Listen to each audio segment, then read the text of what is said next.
Shalom Uvracha. À quelques minutes de Shira Shirin, le cantique des cantiques, vendredi. Avec l'aide de Hachem, nous sommes le jour de la Hiloula de Rabbi Haïm el-Attar. 15 Tammuz, et nous allons, avec l'aide de Hachem, parler d'un Tehillim très spécial, des psaumes très spéciaux. Bien sûr que toute personne qui écoute ce cours, il a un intérêt particulier pour modifier, bonifier sa vie tout court avec ce cours. Et c'est pas la peine de crier au secours. Je vais essayer et tenter, avec l'aide de Dieu et sa grâce, de commenter le psaume 5. Le psaume 5 est favorable et confère l'évacuation du mauvais esprit.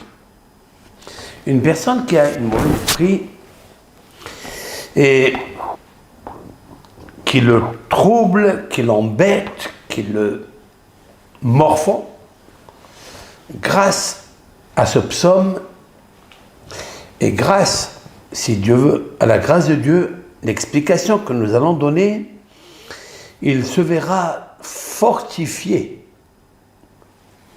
et se fera sous le pavillon de Dieu. Tout d'abord, je vais essayer d'abord de lire le psaume en hébreu, en français, et je vais essayer d'expliquer qu'il y a ici un secret énorme que vous connaissez tous et toutes. Quand est-ce et à quel moment l'homme, toute personne juive, chrétienne, musulmane, elle est envahie d'un mauvais esprit? La réponse est claire et nette. Lorsqu'il commence à penser à deux pouvoirs, il y a un seul Dieu, Ani Vahu Ho Shi'an. Le roi David a dit, moi et lui, sauve-nous. En fait, il nous faut sauver Dieu qui est en nous, grâce à la conscience que je prends en moi, à l'intérieur de moi. Ani, moi. À quel moment se réveille l'homme? Comme un lion, comme un lionceau, Kalavi Yakum. Comme il est stipulé dans la bénédiction, qui voulait être une malédiction, de Balaam, le prophète des nations. Et elle s'est transformée en bénédiction. Hen'am Kalavi Yakum, Vecha'ari Itnassa. Ce peuple, le peuple hébreu dans le désert, il est comme le lionceau. Yakum, qui se lève. Mais Kha'ari est comme le lion. Itnassa, il se soulève et il s'élève. Et nos sages de dire que le lion, lorsqu'il se lève le matin, immédiatement qu'il ouvre ses yeux, il se met sur 4 pattes.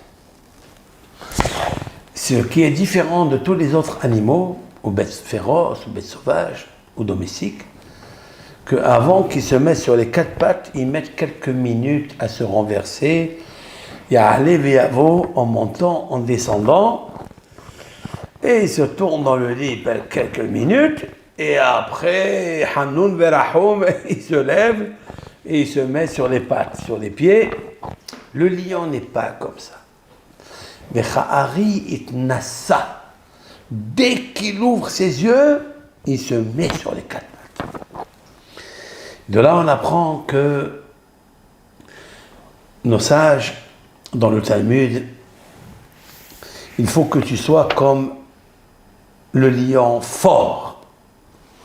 De bon matin, quand tu te lèves, Boker Ye'era, quand tu te lèves, alors tu te mets sur tes pieds, sur tes mains, et tu fais ce qu'il y a à faire le matin.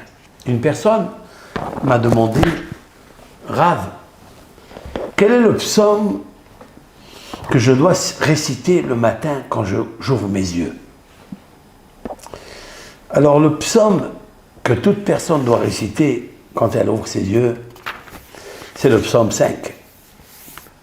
Le psaume 5, nous allons voir qu'est-ce qu'il recèle, qu'est-ce qu'il confère, la puissance de la Emouna, la foi universelle, une seule foi, en un seul Dieu. Pardon. Je vais traduire mot à mot d'abord le psaume, et après on verra le Midrash, les commentaires du Midrash, et après je vous dirai ce que je pense, kabbalistiquement, qu'est-ce qu'il y a à émerger de ce psaume. Lam naseah el hanechilot mizmor le David.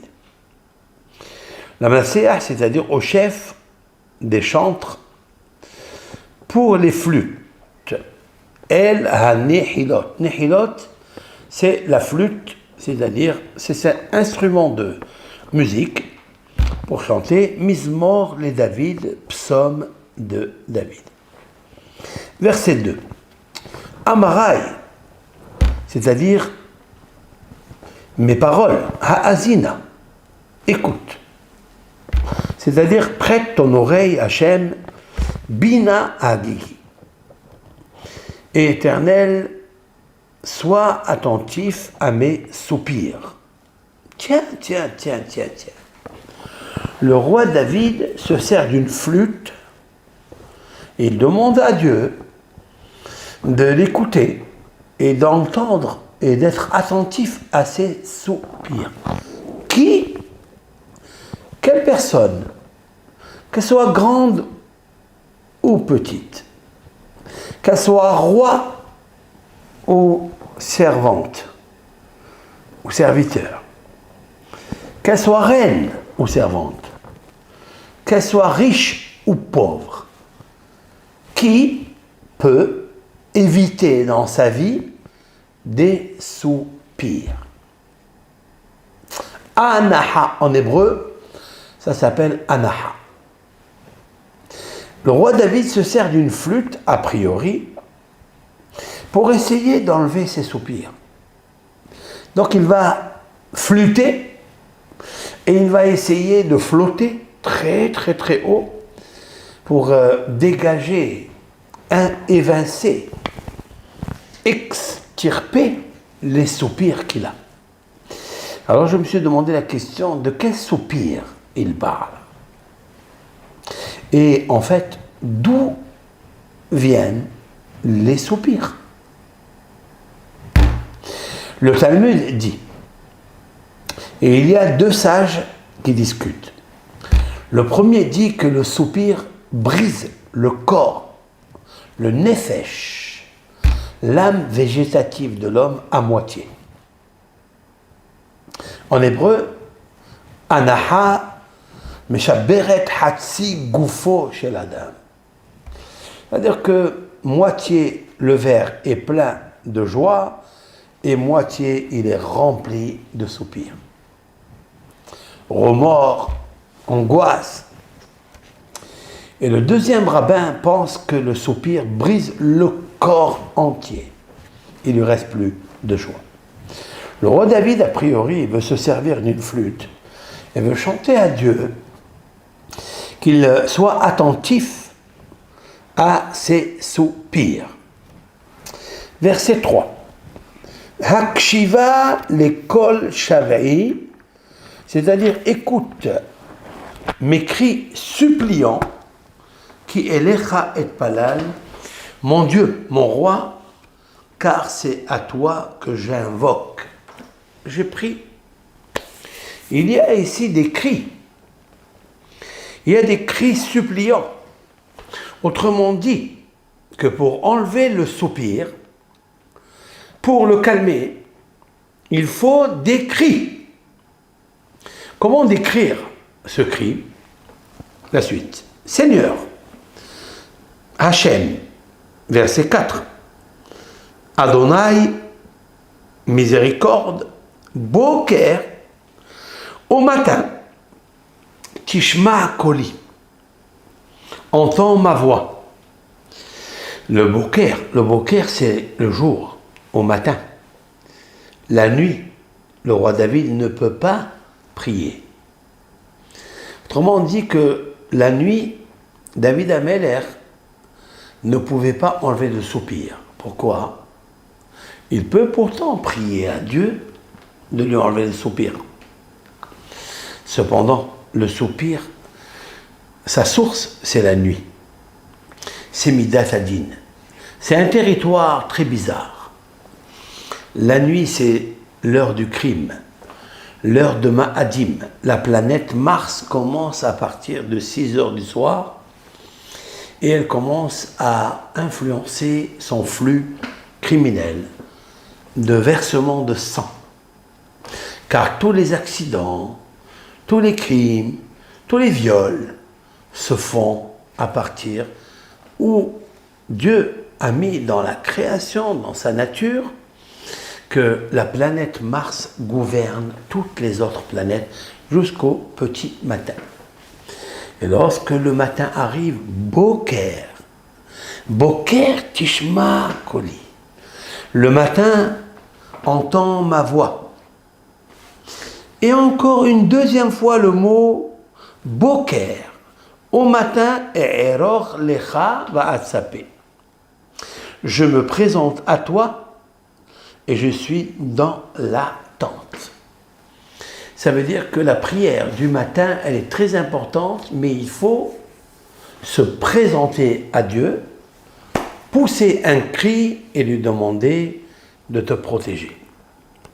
Verset 5, Kilo El Hafes Recha Ata.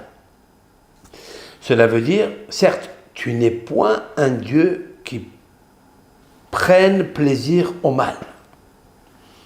Lo yegur chara. Le méchant ne trouve point accès auprès de toi. Donc, le roi David, au moment où il se présente devant Dieu en attente, il doit évacuer de lui le méchant qui le possède. Ce méchant, c'est le mauvais penchant. Le Yetzer Hara, l'ange de la mort, le Satan, celui qui l'accuse, l'accusateur. David Ameller se voit se débarrasser pour essayer d'établir, de présenter la prière qu'il se doit. Et il dit, Ata, toi l'Éternel, lo yegurechara. Le méchant ne trouve point accès auprès de toi. Vous savez très bien qu'il existe, d'après le Zohar Kadosh, un endroit qui s'appelle le Pargoud. Le Pargoud, c'est un rideau, si l'on peut imaginer, où le mal ne passe pas, ne peut pas se présenter devant lui. Une personne a pratiqué une faute. Normalement, elle a créé ce qu'on appelle un accusateur. Un accusateur, cet accusateur-là, il peut accuser toute la journée jusqu'au vilon, Pargoud, c'est-à-dire à ce rideau de fer que Dieu a mis, où l'accusateur ne peut pas rentrer.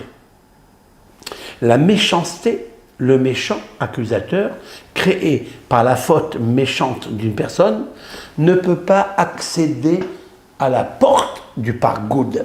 C'est comme ça qu'il s'appelle. C'est là où Dieu s'installe et juge favorablement, avec bienveillance, tout homme. Car Dieu aime toutes les créatures. Si ce n'est à cause des accusateurs qui viennent, qui le dérangent, l'Éternel est longanime, et il laisse une personne sans la punir, sans la châtier, jusqu'à ce qu'elle puisse se réveiller et faire teshuva. Et pour faire teshuva, il faut le boker, le matin. Le roi David a trouvé nécessaire, dans sa plume, dans le verset 4, de répéter 2 fois le mot boker.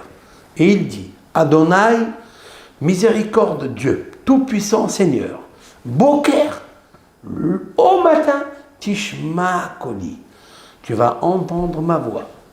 Boker, le matin, E'eroch lecha va'atsape, je me présente à toi et que tu es moi et que je sois en attente de recevoir ton aide.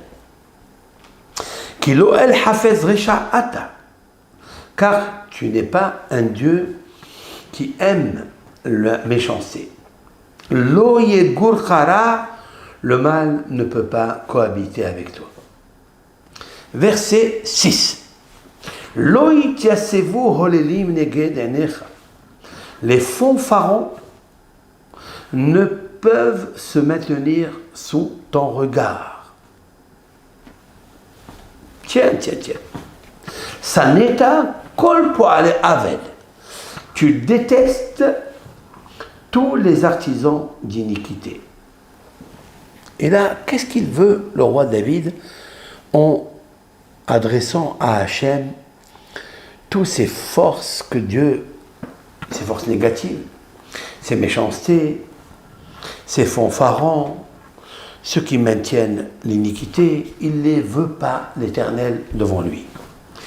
Et donc David Améler est en train, au petit matin, d'enlever de lui toutes les vengeances, tous les maux MAUX qui peuvent se déverser sur l'homme parce qu'il y a des puissances négatives qui veulent son mal. David Améler dit dans le psaume 7, verset 7, « Te'abed, tu perds, dovrei chazav, ceux qui profèrent le mensonge. Ish damim umirma, yeta'ev Adonai. » L'Éternel, là en horreur, tout homme qui aime le sang. Là, en fait, David Améler, il parle de lui. David Améler, le roi David, est né sous la planète Ma'adim, c'est-à-dire la planète Mars. C'est pourquoi David était rouge. C'est pourquoi David Améler va faire des guerres, va verser du sang pour le bien de l'humanité, c'est-à-dire le sang des idolâtres qui détestaient, entre guillemets, Dieu. David Améler a dit « Je déteste ceux qui détestent et je vais faire la guerre pour ta gloire. » Tous les idolâtres qui ont essayé d'entraîner le monde, l'humanité, les créatures du Créateur, David Améler a dit « Tachlit sin'a senetim » je les déteste à fond. Ça veut dire que tout le sang qu'il a versé, David Améler avait une peine de le faire, mais il était obligé pour glorifier le nom de Hachem. Car tout celui qui est avec Hachem, il est le vengeur de l'idolâtrie. Et David Améler dit « Abed dovrei chazav » tu perds les parleurs, ceux qui profèrent le mensonge. Ish damim ou mirma, un homme de sang et de ruse, et ta'ev, tu l'excommunies, tu le rends à tes yeux exécrable et tu le repousses. Amonai, le nom de Dieu, Seigneur, miséricorde. David Améler, maintenant, il se renforce et il dit Va'ani berov hasdecha, et moi, par la multitude de ta grâce, avo betecha, je viendrai dans ta maison, grâce à ta bonté.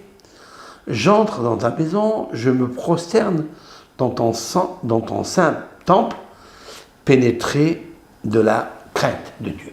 David Améler, il rentre dans le sanctuaire, aujourd'hui la synagogue. D'ailleurs, c'est un verset, le verset psaume 5, verset 8. Lorsqu'on rentre dans une synagogue, on dit « Va'ani et moi, être humain, ta créature, berov hazecha, grâce à ta bonté, avo betecha, je viens, je rentre dans ta maison Eshtahavé elechal kochecha, je me prosterne dans ton saint sanctuaire, beir atecha, par ta crainte. Verset 9. Adonai neheni besidkatcha lema'an shorerai, haishar lefanai darkecha. J'explique. Éternel, dirige-moi dans ta justice à cause de mes adversaires. Rends ton chemin uni devant moi. Il cherche l'unicité. Il cherche la émouna. C'est quoi la émouna? C'est de ne pas vaciller entre les forces négatives, pouvoir, déesse, tout ce qui est plaisir de ce monde, tout ce qui est serpent, tout ce qui est faute, et de rendre tout devant Hachem, la bonté et l'unicité. L'unicité, c'est-à-dire de penser qu'il y a un seul pouvoir. Quand je rentre dans la synagogue, dans le sanctuaire de Dieu, je rentre dans le pouvoir de Hachem, la bonté de Hachem. Alors, s'il te plaît, Hachem, éclaire l'unicité dans mon chemin uni. Verset 10. Ki en befihu nechona, kirbam havot kever partuah geronam, leshonam halikun. Je traduis, verset 10, car dans leur bouche, les malfaiteurs, les adversaires, ceux qui profèrent l'iniquité dans ce monde, les idolâtres, dans leur bouche, il n'y a point de droiture. Très, très important. La droiture et la émouna. Ce n'est pas tout celui qui a la émouna, la foi en unique Dieu, cette foi qui est implacable dans son cœur pour Dieu, un seul pouvoir, ça n'est pas sûr qu'il est dans la droiture. Le roi David, il avait la foi en Dieu, mais à la fois, il craignait de ne pas avoir la droiture. Et c'est pourquoi il dit, les gens qui parlent avec leur bouche l'iniquité, qui profèrent le mensonge, ces gens-là, ils ne sont pas droits. Et il dit, je traduis, leur cœur ne rêve que ruine. Tiens, leur gosier est un sépulcre béant, ils rendent doucereuse leur langue. Ça veut dire qu'ils parlent que des choses soi-disant douces, mais remplies de mensonges. Et David Améler veut s'éloigner. Là, nous sommes dans le psaume 5 qui profère à l'homme de s'éloigner du mauvais esprit. Quel est le mauvais esprit? Nous allons l'expliquer tout à l'heure avec l'aide de Hachem. Verset 11. Ha'ashimem Elohim. Le roi David, il prie, condamne-les, ô mon Dieu. Condamne-les, ô mon Dieu. Ipelu memoasotehem, qu'ils tombent de haut de leurs projets. Berov pishahem adihemu kimarubach. Repousse-les pour leurs nombreux péchés, car ils se sont insurgés contre toi. Quand une personne, elle fait un péché, elle commet l'iniquité, elle s'insurge devant Hachem. L'homme, le fauteur, le malfaiteur, celui qui commet l'iniquité ne le voit pas ça. Mais le roi David il dit, au moment où une personne, elle faute, elle s'insurge contre Akadosh Baruch Hu. C'est-à-dire, elle éloigne Dieu, la Shekhina, elle éloigne la bonté du bon matin de lui. Alors, dans le verset 12, nous allons le traduire, Veismehu kol hosebach. Alors se réjouiront tous ceux qui s'abritent en toi. Le'olam yiranenu vetasech alemu ve'ya'atzu becha ohavei shemecha. Alors, ils se réjouiront tous ceux qui s'abritent en toi et jubileront à jamais car ils ont ta protection. Et ils triompheront en toi ceux qui aiment ton nom. Ça, c'est très intéressant. Nous sommes dans le verset 12. Lorsque un homme, il a confiance en Hachem, Yud Ke Vav Ke, tout le psaume ici, il parle du nom de Dieu, Yud Ke Vav Ke, et c'est ce nom-là qui confère à l'homme de s'éloigner de l'iniquité, des mensonges et toutes les forces du mal. Le roi David dit dans le psaume 13, verset 13, il dit comme ça, Ki ata tevarer tzadik Adonai. Car toi, ô Seigneur, tu bénis le juste, la droiture. Alors, Katsina Ratson Ta'atreenu, tu l'entoures de ta bienveillance comme d'un bouclier. Wow. En fait, toujours, le roi David, il se sert d'un mot qui est le bouclier de David. Le bouclier de David, c'est le nom de Dieu. Car lorsqu'on consulte, on observe attentivement avec le Koach HaNefesh, profondément, une contemplation fixe et profonde, immédiatement le soupir s'envole. Car le nom de Dieu, c'est celui qui confère à l'homme le bouclier contre les angoisses et les soupirs. Voilà ce qui est dit un petit peu dans ce psaume. Maintenant, je commence le Midrash. L'amnaseyah al hanehilot. De quoi il s'agit? Nous avons traduit le mot nehilot, veut dire les flûtes. Vient le Midrash et dit quelque chose de sublimissime. Amar Rabbi Shimon ben Gamliel. Alors, je vais revenir un petit peu, il y a 2000 ans, il y avait un sage dans le Talmud, docteur de la Mishnah, qui s'appelait Rabbi Shimon ben Gamliel, l'un des petits-fils du sage Hillel Azaken, le vieux Hillel, c'est-à-dire la descendance trisaïeule du roi David. David Ameler était en fait le roi qui a donné naissance à Hillel Azaken. Et Hillel Azaken a donné naissance à 7 générations, dont Hillel, Rabbi Shimon, Rabbi Shimon ben Gamliel, Shimon, jusqu'à la 7e génération qui s'appelle Rabbi Yehuda Anassi, qui était le rédacteur, compilateur de la Torah orale. C'est-à-dire le jour où est né Rabbi Yehuda Anassi, est mort Rabbi Akiva.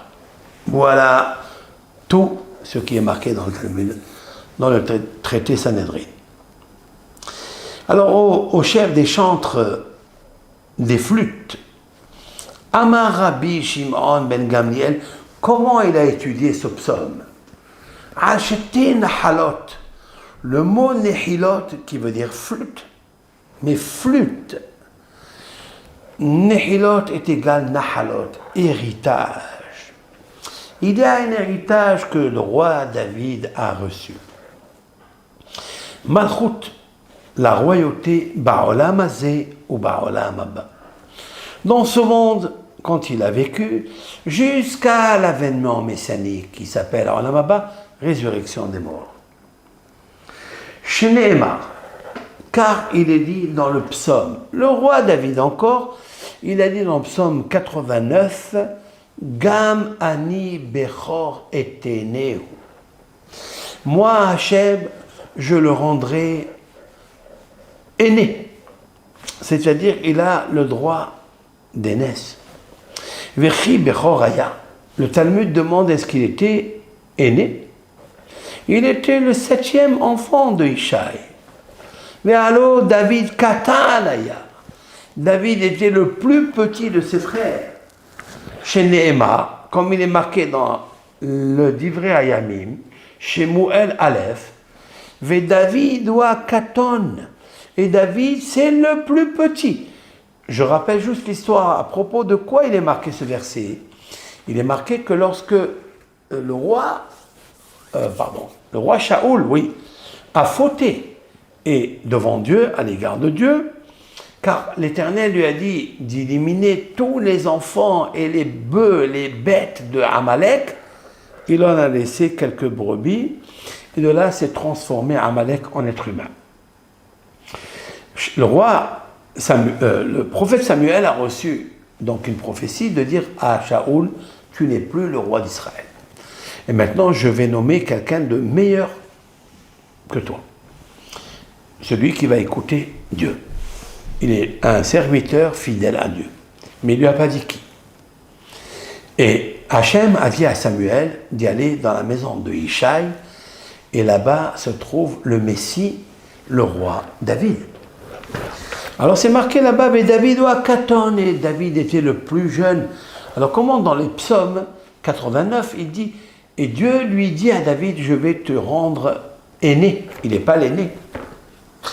Mais lama kara auto bechor, pourquoi il l'appelle le bechor, l'aîné? Réponse, ma bechor notel shene halakim banahala, de la même façon que le bechor, l'aîné, reçoit 2 parts dans l'héritage, même David reçoit 2 mondes, le monde ici-bas et le monde de l'avènement messianique. Amar David Alshtehem Ani Mesamer. Le roi David, il dit dans le psaume 5, L'am naseah el anehilot mizmor le David. Je vais chanter el anehilot, il a pris la flûte, certes, mais il a chanté avec cette flûte 2 mondes qu'il va hériter. Ce monde ici-bas et le monde futur.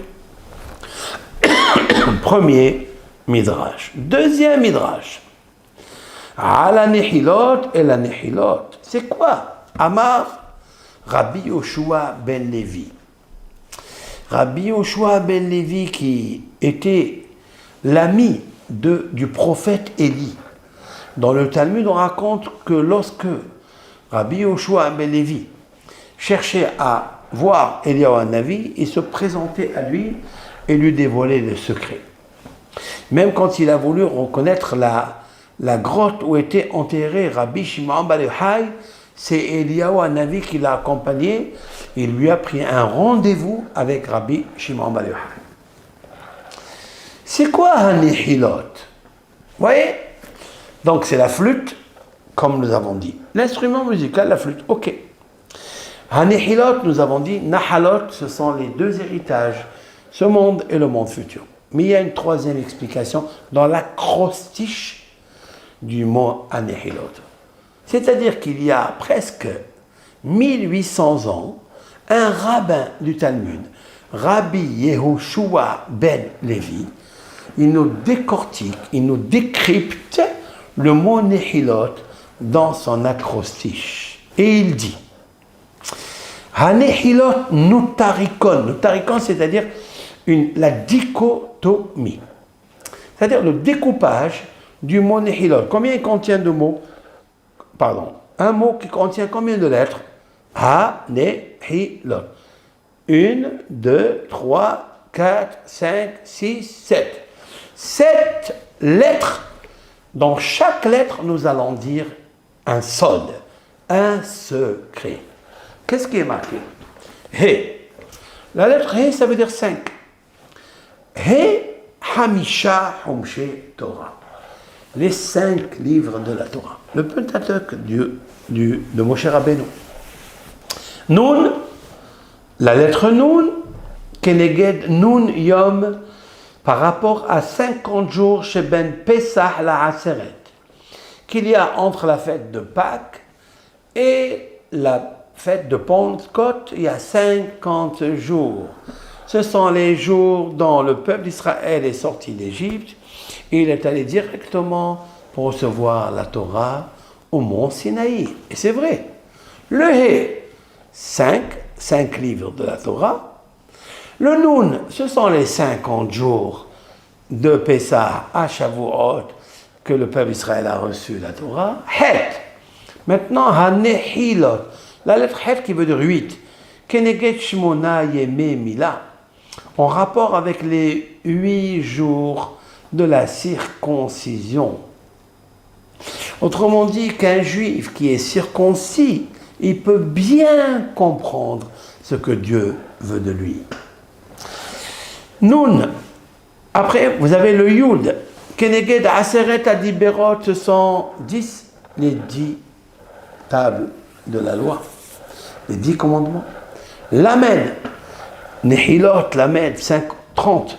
Keneged Shloshim Tzadikim, par rapport à 30 pieux justes, She'ena Olam Haser Mehem Ke Avraham. Car le monde, dans chaque génération, ne peut économiser, ne peut se priver, j'allais dire, de ces 30 tzadikim comme Abraham. D'où on le sait. Je vais vous rapporter un verset dans la Genèse, un verset qui veut dire des belles choses, que Dieu a dit à Abraham, mais il y a un secret à décrypter, à décoder. Il est marqué dans Bereshit, verset 18. « Ve Avraham hayo yihye les goy gadol ». Je traduis. Lorsque Dieu voulait détruire Sodome et Gomorrhe parce qu'ils étaient des personnes mauvaises, impies et méchantes. Il a dit, mais est-ce que je vais le faire? Je vais détruire ce pays sans avertir Abraham, alors que je sais qu'Abraham va être un peuple très nombreux. Et la phrase est, et Abraham, hayo, yihye, il sera. De quoi s'agit-il? Pourquoi ces termes? Et le Midrash nous dit, yihye, il sera. Yud, he, yud, he. 10, 5, 10, 5. La valeur numérique du mot yihye est égale à 30. Il dit le Midrash, toujours il y aura 30 tzadikim dans chaque génération qui vont soutenir le monde. Grâce à eux, le monde ne sera pas détruit. Il est marqué aussi Koyye Zaracha. Ainsi, ça c'est là-bas dans la Genèse, verset 15. Ainsi sera Yihye Zaracha. Ta descendance sera toujours Yihye 30, valeur numérique 30, 30 sadikim. Il dit maintenant, lorsque le peuple d'Israël, en Israël, mérite d'avoir 18 parmi les 30, et 12 en terre de diaspora, en dehors des restes d'Israël, donc 18 en Israël et 12 en terre diaspora, Siman Tov l'Israël, que Sha'aretz Ma'amedet Yudbet. C'est-à-dire, en fait, lorsque la terre contient les 30 sadikim, alors Akadosh Baruch Hu est heureux. Tout ça se trouve dans un mot, El Hanehilot. Vous prendrez donc le psaume 5, vous lirez Lamnaseach El Hanehilot, Hanehilot, acrostiche, He Nun Het Yud Lamed Vav Tav, c'est incroyable. Et donc, il est très très important de savoir que Akadosh Baruch Hu aime le peuple d'Israël. Car le roi David a fait concentrer dans un mot tout ce que le peuple d'Israël se voit recevoir dans toutes les générations, dans les deux héritages. Olam Hazeh, ce monde, et Olam Haba. Je termine ce cours dans ce Midrash et nous continuerons avec l'aide de Hachem pour la suite, bientôt, vraiment bientôt. Bracha ve'atzlacha.